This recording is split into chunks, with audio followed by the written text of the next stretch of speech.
the word couldn't, to me, is very powerful. The psychological experience of not being able to speak up in a hierarchy is almost the same as if your vocal cords just don't work. Right? There isn't a sense of, well, I chose not to. There's a sense of it's just not possible.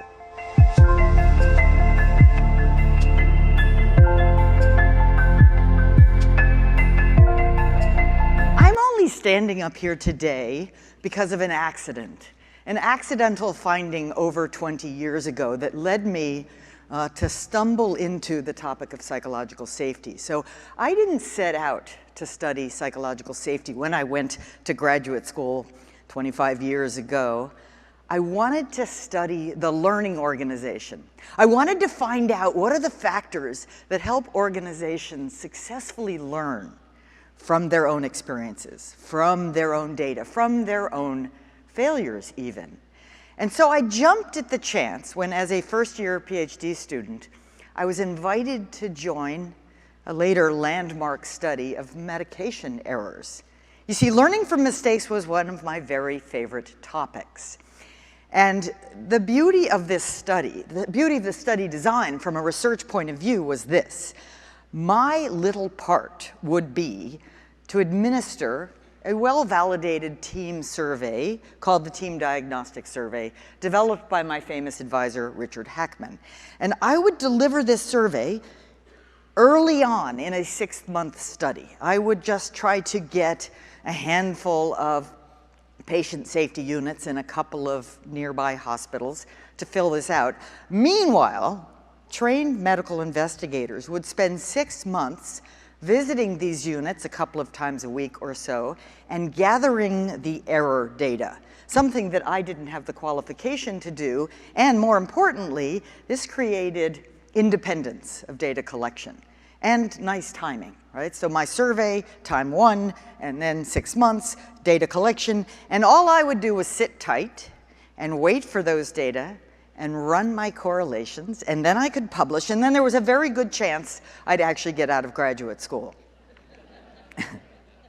It didn't quite work out that way. I mean, I did eventually get out of graduate school, but the data weren't what I expected. So I got the data, and I ran the correlations, and to my great surprise and happiness, there was actually a statistically significant correlation between the team properties and the error data.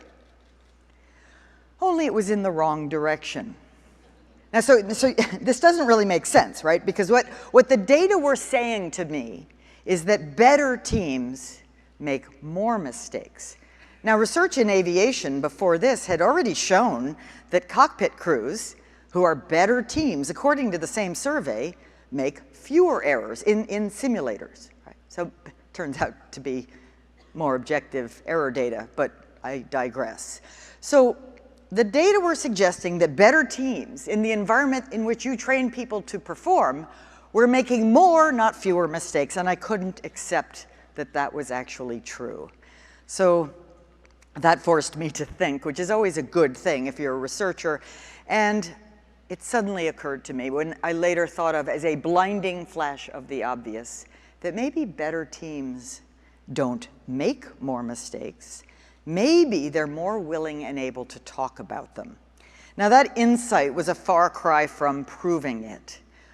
But I was able to do some things, like hiring a young ethnographer to go in and spend time in these patient care units without knowing the error data, without knowing the team data, and even without knowing my new hypothesis.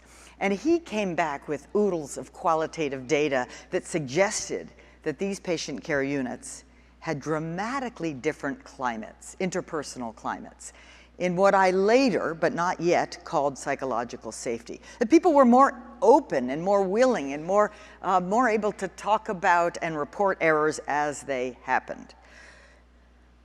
Fast forward, I had to then study this possibility on purpose in my next go-round for my dissertation. So I got out of healthcare temporarily, and I went off and found a manufacturing company in the Midwest that was willing to let me in to study 53 teams to address the following questions. 1, do they vary significantly in psychological safety? And 2, if so, is it associated with various learning behaviors? And if so, does it in fact also predict performance? And the answer to all 3 of those questions was a resounding yes. So, it turns out this isn't very surprising, and you know this now, right? This little insight, this little small point in which I believe it turns out to be quite profound, but it's not surprising, let's face it. None of the people who work in your academic medical centers woke up this morning and jumped out of bed because they could not wait to get to work today to look ignorant, incompetent, intrusive, or negative. Am I right? I mean, most of us so prefer, especially at work, to look smart, capable, helpful, and positive. We care what others think of us. We especially care what others think of us in a hierarchy. And so the good news is we've learned to manage what I call interpersonal risk. The interpersonal risk, and I get it, these are micro risks, right? The risk of looking ignorant in front of a colleague is, of course, not an important risk like a patient safety risk, but it is a risk that we as humans are quite tuned into and quite desirous of avoiding. And so it turns out to be quite simple. If I don't want to look ignorant, I just don't ask questions. I don't want to look incompetent. I don't admit any weaknesses or mistakes. I don't want to look intrusive. I don't offer ideas, and so on. The point I want you to really internalize is this. Impression management at work is second nature. You start to learn how late elementary school. By the time you're a working adult, it's basically you've got it down pat. Now this is fine for you, right? It's fine for the people who work in your centers in the sense of self-protection, but it's not fine for the goal of learning, and it's certainly not fine for the goal of patient safety. So we inadvertently, time and time again, choose self-protection over growth. We choose self-protection over the much larger and more rewarding goal of contributing to a mission that's larger than ourselves. So what are we to do about this? Well, I want to make a point here that I'll come back to, but the interpersonal risks that we face vary. They vary a little bit based on the nature of the work. So there is some work, thankfully, that's quite well understood. I call those routine operations. And of course, the epitome of that kind of work is the automotive assembly line. But you know, in your organizations, there's certain aspects of the work that we very deeply understand how to get the results we want. And our job is to do it with excellence. Then there's other work where we have very mature knowledge about how to get the results we want, and it must be customized. Right? And there's variability, and things can go wrong because it's more complex despite the extensive knowledge base. I call that complex operations. And then, of course, there's some work for which we don't have a clue. Right? We know the result we want, but we don't yet know how to achieve it. We call that innovation operations. Now, here's the rub.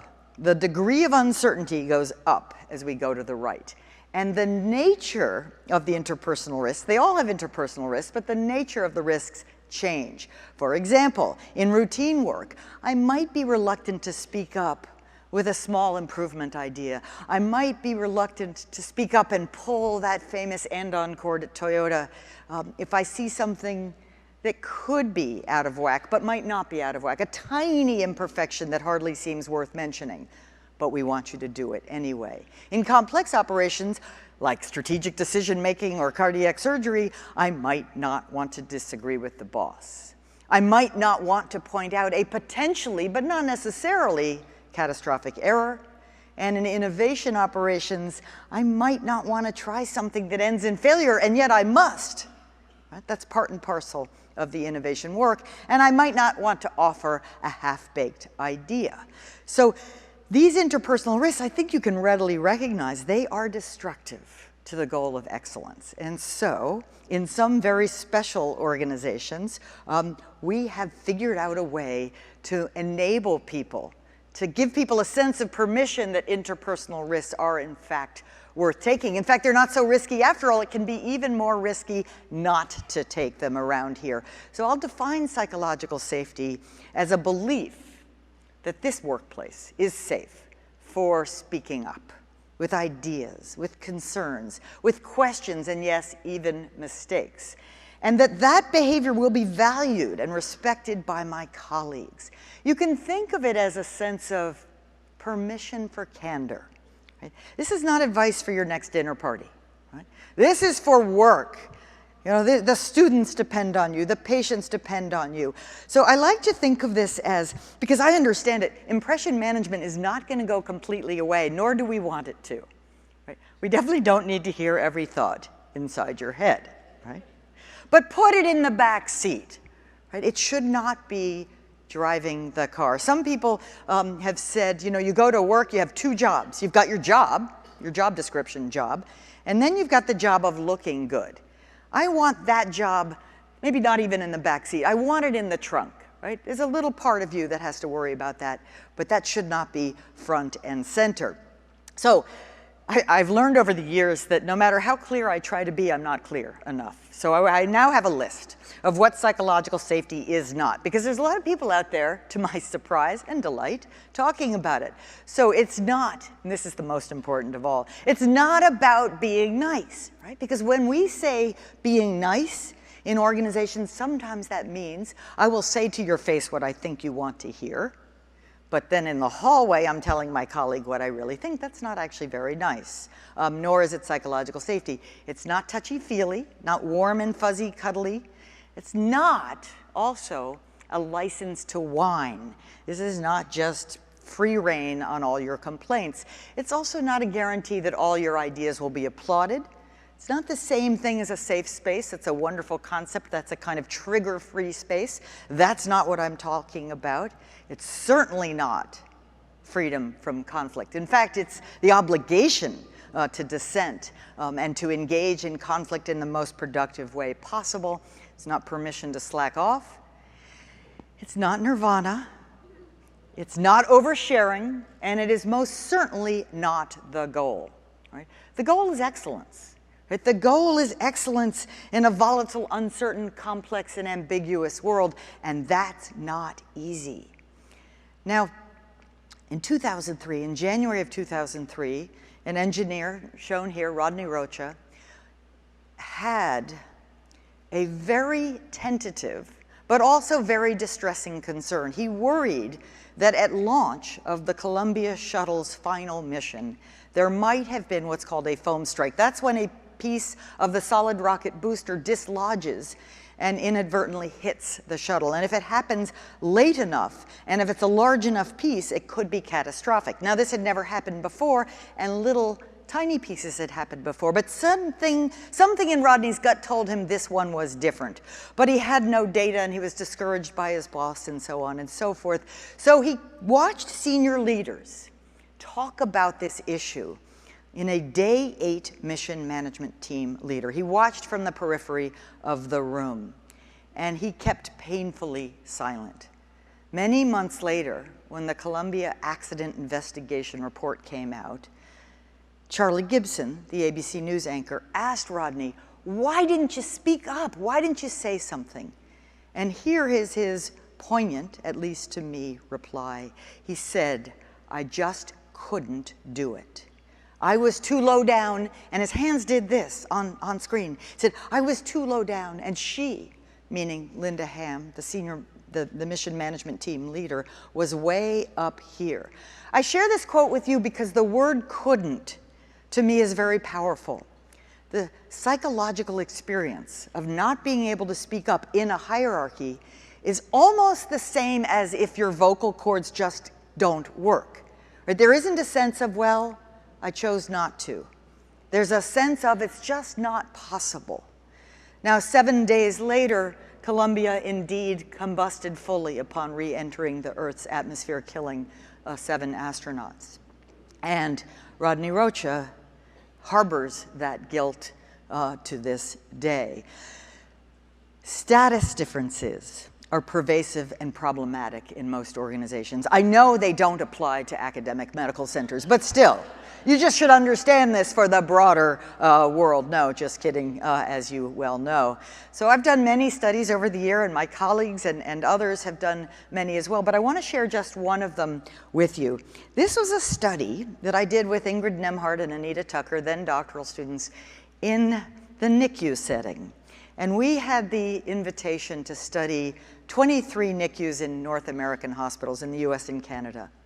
And all of them were actively engaged in quality improvement work. That's why they were happy to let us in, because they essentially thought we might be able to help them sort of speed up the QI process, the team learning process. And so, among other things, we used the now validated survey instrument that included psychological safety and many other variables, including other people, non-team members' views of whether the implementations were successful. And lo and behold, the first result that jumps out at us is this one. And these are statistically significant differences based on role. So psychological safety, and that is, the survey does not use that term, of course. It has variables like, if you make a mistake on this team, it's held against you, reverse scored. It's easy to ask for help. People freely share their ideas in this team. Now, this statistically significant difference based on role jumps out at us. Does it surprise you? No. All right, so I hear the no's, I see the shaking heads. I admit it, it didn't surprise us either. In fact, I'll come clean, it was hypothesis one. Right? So, but here's what did surprise us. When we looked carefully at the data across the 23 NICUs, we found something interesting. We found that this status-induced psychological safety gap was not consistent across all 23. Right? In some, it was some units, it was absolutely flat across role groups, which of course meant in others it's steeper than what you see here. So two questions immediately pop into your mind, right? Question one, does it matter? And the answer to question one is a resounding yes. So Anita and Ingrid, who are more patient than I, stuck with this study over 3 years. And at the end of the 3 years, those with the flat high pattern had an 18% improvement in morbidity and mortality compared to the steep units. Right? So that's real harm averted, real lives saved. Question two, what explains the difference? It was not resources.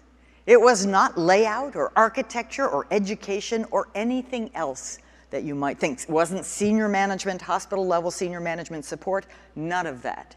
And I suspect many of you already know what it was. It was inclusive leadership primarily on the part of the medical director of the NICU. The degree to which other team members reported the medical director being accessible and proactively inviting input, and all sorts of absolutely free, simple behaviors like that made all the difference. That was the moderator that made the difference, that mitigated. So this is not a question. Some people hear this and say, she's saying take away all status. I'm not. Status is here to stay.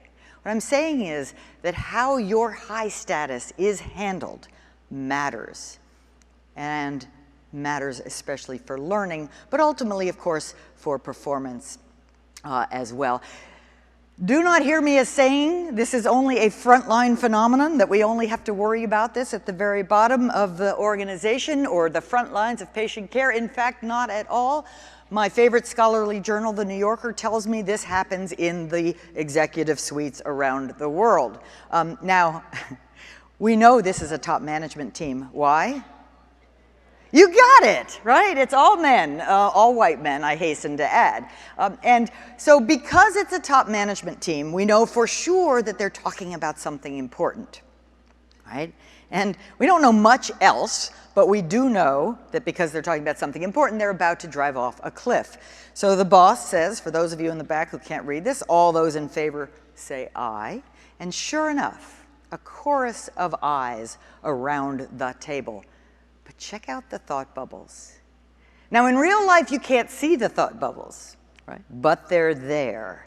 And it is your responsibility to find out what's in them. More on that later. My favorite is no, no, 1,000 times no. Right? You've got 1,000 no's inside your head, and you will not release just one of them for the good of the organization. Right? So not good. But one thing to point out before I leave this cartoon is the smile on the boss's face. Right? So it turns out that we, social psychologists have proven this, if we needed to prove it, we prefer it when people agree with us. Right? Right? So that, my friends, is a risk factor. We got to get over it. Now, some of you must be wondering at this point, but wait. You know, doesn't fear motivate people to work hard? You know, a fearless organization, wouldn't that be a kind of lazy organization? Well, I don't think so. I think there are other things that can motivate better than fear. But let me be clear about this. Fear does motivate. Of course it does. But what does it motivate? Let me tell you a story. In 2008, Volkswagen won the coveted Green Car of the Year award. By 2015, they had become the largest and most successful automobile company in the world. Long sought after goals, both of them. And so this was incredibly exciting. The problem, right? It's an illusion, right? And like all illusions, this illusion of success will be punctured, and it will be punctured in the headlines. And of course, none of you ever want to see headlines like this about your organization. And where does this come from? Where does this risk come from? I would argue, at least in this case, but not always, in this case, it came from the top. This is the CEO, Martin Winterkorn. I know the photo's a little gratuitous, but there it was, just waiting for me to grab it. And this is a quote from a senior executive, right? This is not a lower level engineer or manager. Senior executives who says this, there was always a distance, a fear, and a respect. By the way, I do not like the equation of those two words. I do not believe they must go together. But if he would come and visit you, your pulse would go up. If, God forbid, you presented bad news, it could become quite unpleasant and loud and demeaning. Right? So I call this a recipe for failure. Stretch goals, which, by the way, I'm a big fan of stretch goals, and closed ears. So if you have stretch goals, and I know all of you do, you had better have open ears. And it's not enough to think you have open ears. We'll talk more about this, but you've got to be quite explicit and overt in those open ears. This story is repeated many times in the book. Here's another one. Again, the illusion of Wells Fargo's stunning #1 bank in America's performance was just that, an illusion. Again, stretch goals. The stretch goal in this case was we will sell every client we have 8 financial service products. It turns out we don't need 8 financial service products. Most people need 1, 2, 3, maybe 4. That forced frontline folks to lie to customers, to cheat, to invent customers, and so on and so forth, because the fear and the intensity of the pressure was so great. Now, just a moment of empathy. A moment of empathy for that Volkswagen engineer or that branch employee who believes it to be more palatable and more possible to cheat, to develop software to cheat regulators, to lie about customers, than to tell his boss it can't be done. Right? That cannot be comfortable. Right? And I do believe that we need to have empathy for the pickle that we put people in if we're going to do anything about it. So in a nutshell, fear motivates hiding. Fear limits creativity. It limits learning, short-term memory formation, creative problem solving, and so much more. It is hard to learn. It's hard to be successful, especially innovation. It's hard to be successful in a complex world when one is in a state of fear. Here's what we know in a nutshell about psychological safety. It lives, this is quite interesting, in study after study after study. We find that psychological safety is not homogeneous within organizations. It's quite local. This patient care unit is different from that patient care unit. This academic medical department is different than that department. What does that mean? Well, the number one implication, and it does bear out, is that the leaders in the middle matter greatly. They're shaping the climate. The culture is the culture. Your organizations probably all have distinct organizational cultures that are very important and very powerful. But the interpersonal climate turns out to be quite a local thing, which means those leaders in the middle need to be well-trained to create it in a way that poor Linda Ham, the mission management team leader, was not at the time. There now are many studies, this is just a handful, showing distinct relationships between psychological safety in the unit and learning behavior, whether that's error reporting, reducing workarounds, innovating creativity, you name it. But what about performance? What about performance? Well, for a while people equated, I could have either learning or performance. Google put that to rest just 3 years ago. So one morning I woke up to the New York Times cover, the magazine cover story, what Google learned from its quest to build the perfect team. And the subtitle, New Research Reveals Surprising Truths About Why Some Teams Thrive and Others Falter. Now you can imagine, this is my field, I was pretty eager to get to work reading this article. I mean, this, new research, surprising truths. Google, as you well know, they have more data than any of us and just as much analytic prowess as any organization on earth. So I got right to work and I started to read, and Charles Duhigg, who wrote the article, is a very engaging writer, and the first third of the article was all about the things that didn't work. IQ, gender mix, you name it, all the sort of usual suspects didn't work. Nothing worked. Nothing, that is, until Julia Rozovsky, who led this study, it was a 3-year study, 180 teams, stumbled into the concept of psychological safety in academic papers, no less. And then it was as if suddenly everything fell into place. Okay, I admit it, emphasis added. That was not in the original. But it's not every day that I wake up and see in the New York Times that my research has made everything fall into place at Google, okay? So that's a red letter day until I suddenly, and by the way, if you linked through the online version of this article and clicked on it, you got to my original article on psychological safety published in a journal called Administrative Science Quarterly in 1999. So I'm feeling pretty good about the whole thing.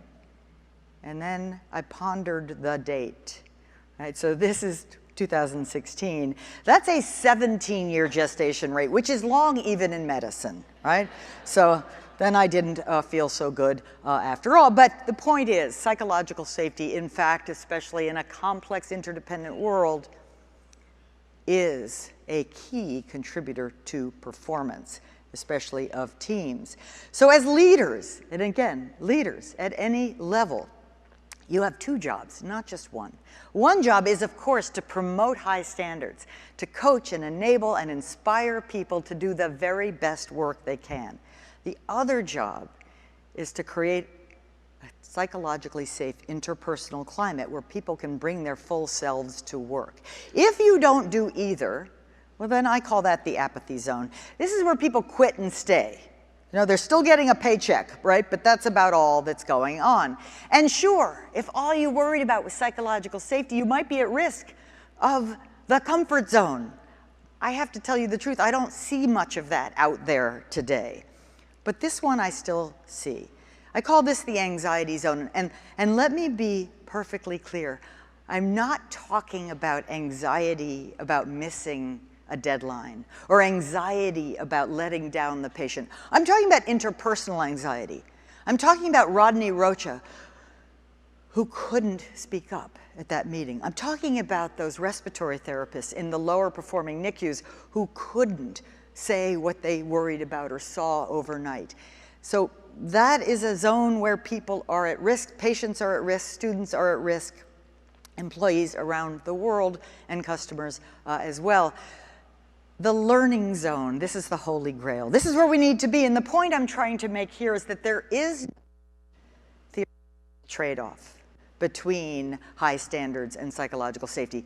It's a both and story, not an either or story. So think about where you are right now in your workplace today. Which is the quadrant you find yourself spending the most time in? Which is the quadrant that you think your students, your colleagues, and others are spending the most time in? And then that helps us think about, what do you need to do to keep moving us up and right? What I want to do, since it's my interest and specialty, is leave the high standards part to you. I know you're doing that quite well. And talk just a little bit about, how do you build psychological safety? How do you create a workplace, a work environment where people can bring their full selves forward? And I'm going to suggest that it's simple.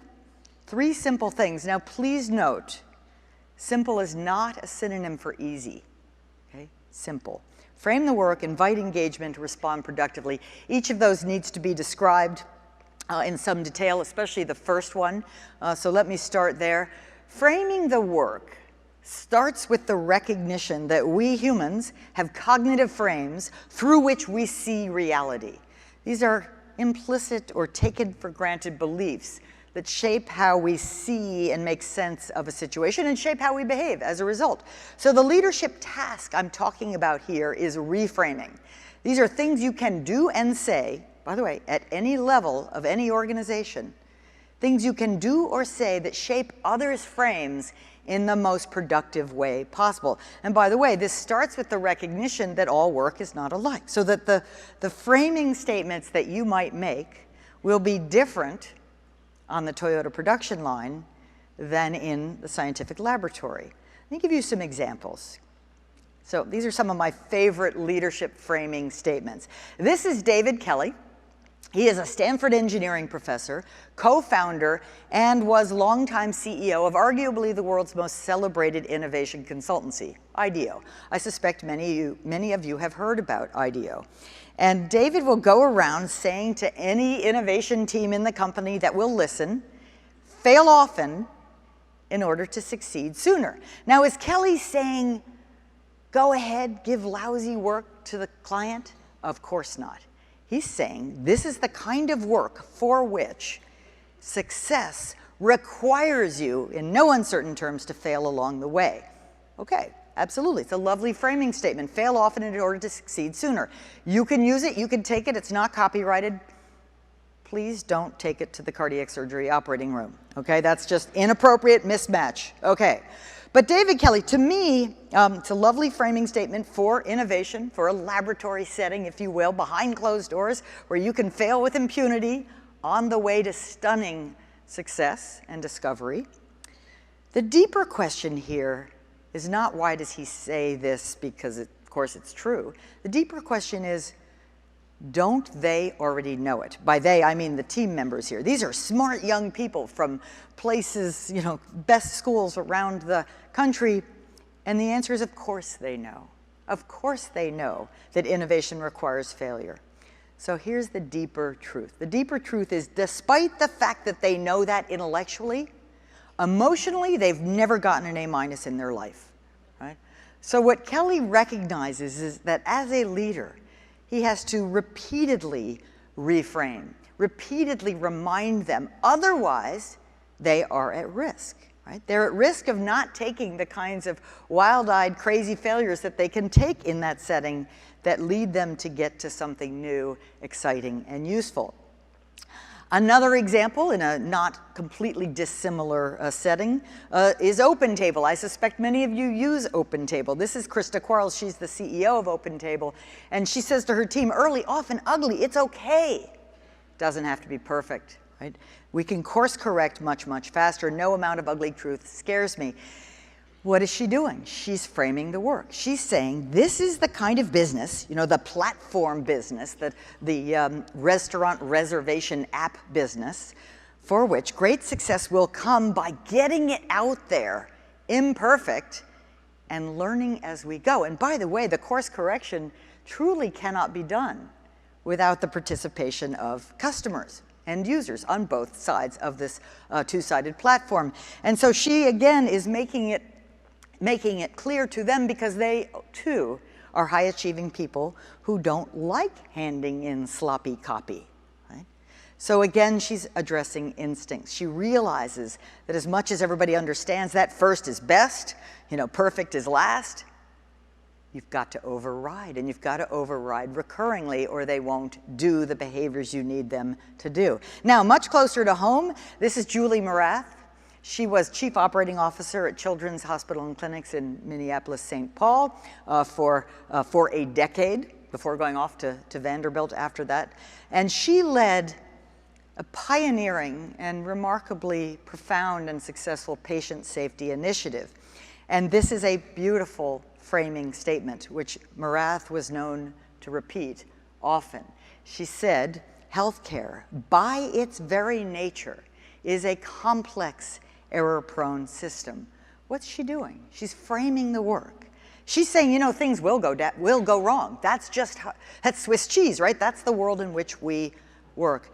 But if you speak up early and often, and we know already that errors do not always get reported, and small problems do not always get reported.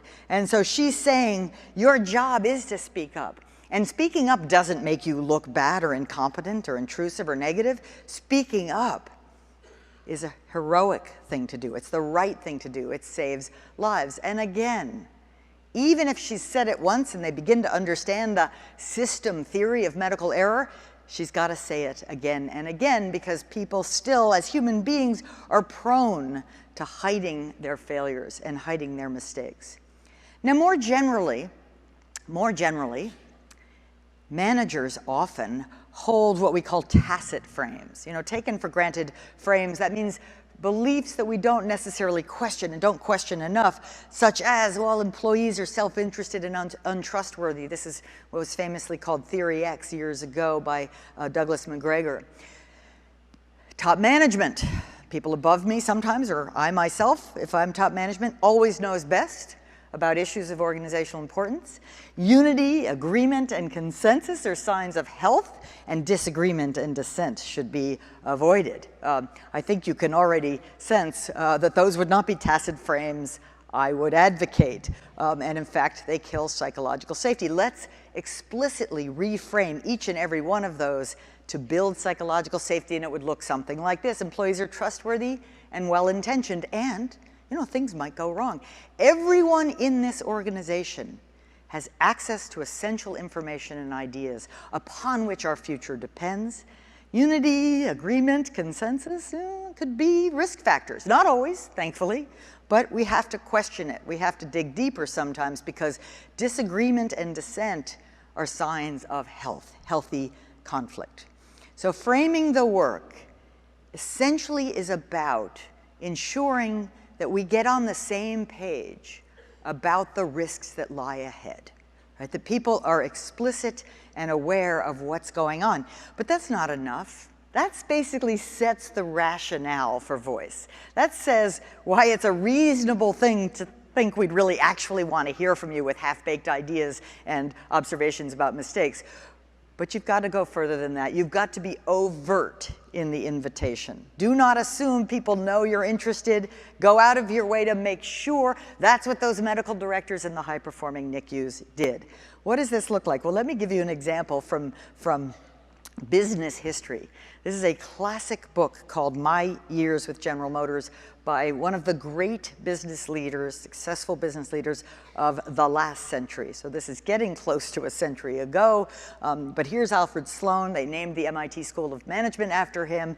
Very impressive guy. And in this, I repeat the cartoon here because I imagine them around the table looking much like these guys looked. And Sloan says in this famous story, and they're considering the acquisition of another company, he says, "Gentlemen, I take it we are in complete agreement on the decision." You can almost see the smile on Sloan's face, right? Well, you'd be wrong. Check out the rest of this marvelous quote. Then he says, "I propose that we postpone further discussion of this matter until our next meeting." Why?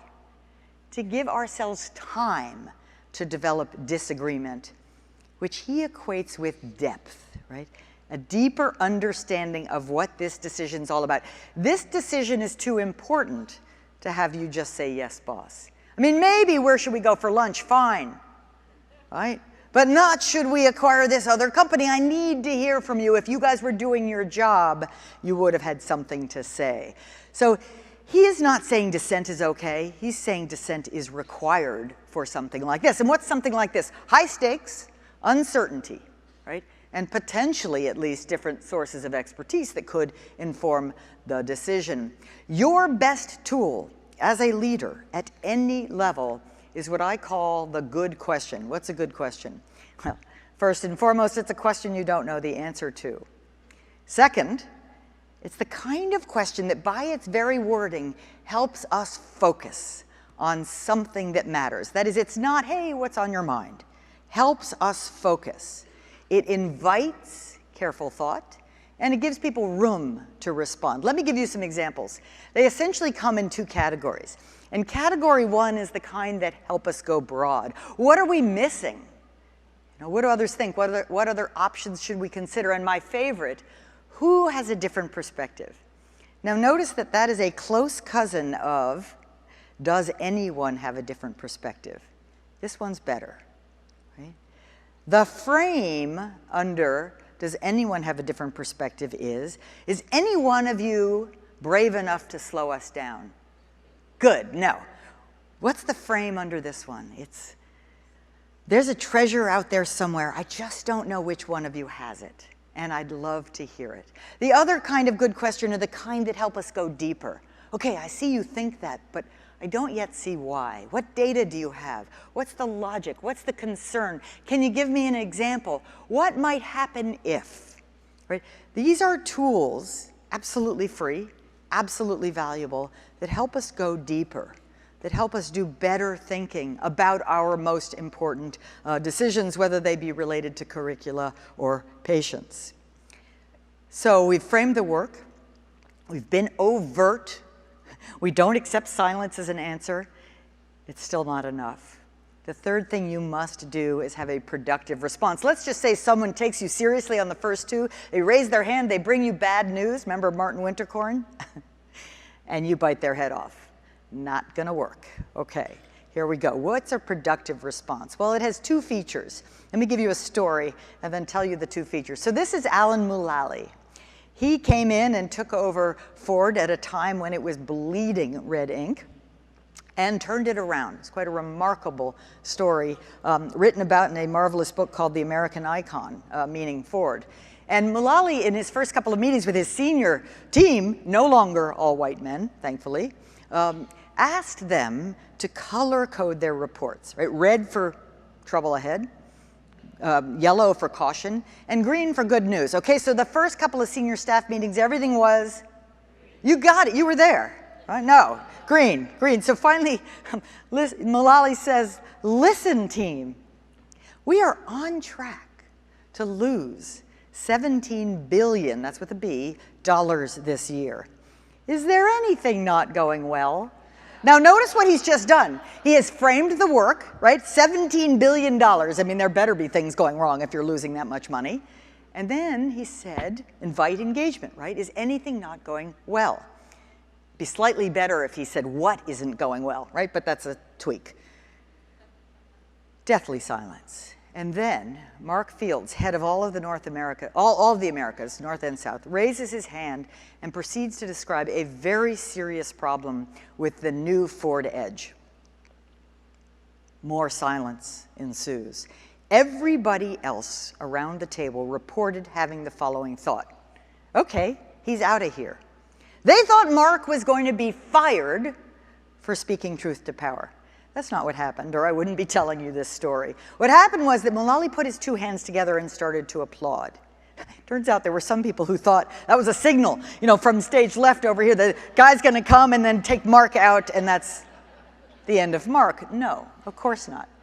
He applauded and then he said, Mark, thank you so much for that clear line of sight. Now what can we do to help? Now notice, that's not happy talk, right? He's not saying, isn't that wonderful, Mark? It's not, right? It's bad news. But the clear line of sight is mission critical. Problem solving is a team sport. Now, it turns out that within 12 seconds, literally, 3 executives had offered prior experience with a similar problem, offer of engineers to go up to that plant and help sort it out, and ideas about what could be going wrong. 12 seconds. Right? So this, if any of you are worried about, well, doing it this way will take longer, it doesn't. It takes longer to spend 2 or 3 weeks not talking about problems and having them fester. So in a wonderful interview with Diane Brady in Business Week, Alan says you have to make honest feedback a positive experience. And the reason this is an important point is because honest feedback isn't by its nature a positive experience. In fact, it's quite the opposite. So you've got to override it. As a leader, you've got to show that the red, the bad news, that's the gem. That's the treasure, right? That's what we really need and want. I had to demonstrate with my behavior that I welcomed it. I think a positive response, a productive response has 2 features. 1, it's appreciative. It's appreciative of the effort it took to come forward. And 2, it's forward-looking. There may be a need to do the postmortem later, not now. Let's go forward. So another example, and you might think this is a bridge too far, the chief scientific officer at Eli Lilly a number of years ago instituted failure parties. Yes, indeed, parties to celebrate drug trials that didn't produce the results that we dearly wanted. Now, you might think that's a bridge too far. I want to suggest this is exactly the right thing to do, and here's why. Number 1, it contributes to the kind of psychological safety culture you need to innovate. Number 2, it turns out having these kinds of rituals help people shut down failing courses of action in a timely way. That is, they are less vulnerable to sending good money after bad. And number 3, if you have a party, people show up. I know, that sounds silly, but this is what happens when they show up. They find out, hey, what's this party for? Well, we tell them. And then you have just increased the chance that that failure won't happen again. Right? Because the intelligent failure is not intelligent the second time around in your organization. So I do think it's important because there's lots of talk out there in my field, the management field, where we have practically a love affair with failure. My friends at Harvard Business Review tell me this was one of their most successful issues of the magazine in history, by downloads and sales and all that. So we're in love with the idea that failure is good, right? Not so fast, right? Let me be clear. Let me just share this with you, and then we will get your questions. But there is a typology that I think can help, and it's archetypes, 3 archetypes of failure. Archetype 1 is preventable failures, and guess what? Those aren't good news. Those are where we know enough, we have the formula, we know enough to get it right, and for whatever reason, we didn't. That doesn't mean you punish people, it doesn't mean you blame people, it's still a learning opportunity, but you don't have a party for it, okay?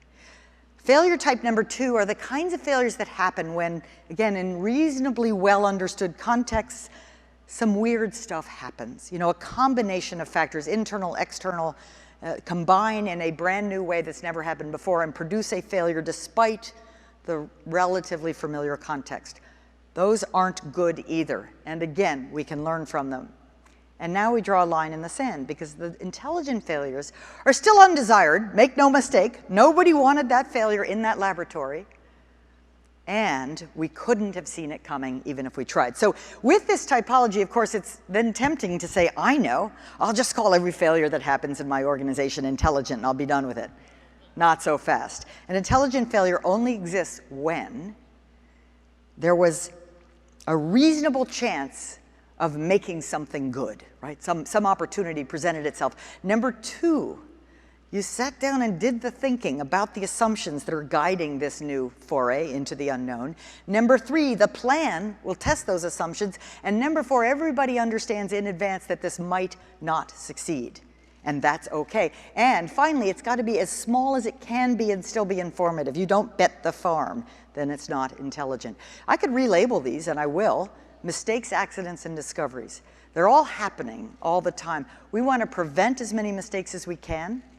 We want to anticipate and reduce the possibility of accidents as best we can. And then we want to promote more discoveries as fast and effectively as we can. So, leadership that builds psychological safety, setting the stage, framing the work, to create shared understanding, inviting engagement proactively, responding productively in a way that's appreciative, listening, and focusing forward. These line up beautifully with John Meacham's comments from yesterday. Framing the work really starts with a sense of humility that we're going down a path we don't fully understand. We need your help. And curiosity is, hey, what are you bringing? I need to know. I can't wait to hear it. And empathy is, ooh, that's challenging. Now, how can I help? So thank you very much.